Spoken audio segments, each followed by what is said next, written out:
There's a lot of different signs. It tends to vary with every person just because the people who are closest to, I guess we'll say, the patient in this sense, know when something's wrong. And so we tend to not have a firm definition on things to look for just because it could be anything.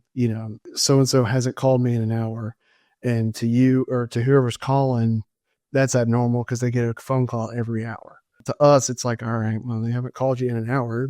They could be busy doing something, blah, blah, blah.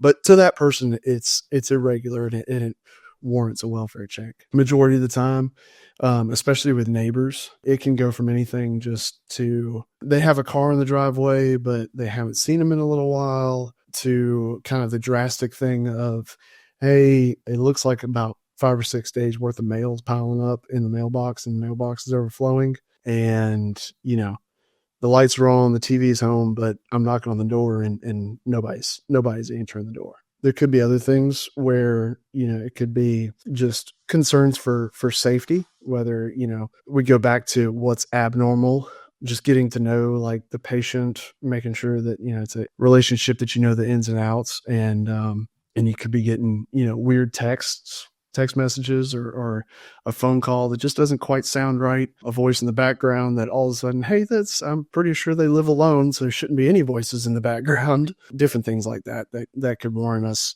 coming out just to make sure that everything's okay. At the end of the day, we as a sheriff's office, and most police departments, everybody, that when we conduct these welfare checks, we would rather go and get there and nothing has happened, everything's fine, then we never get a phone call, then we have to show up when things are really bad.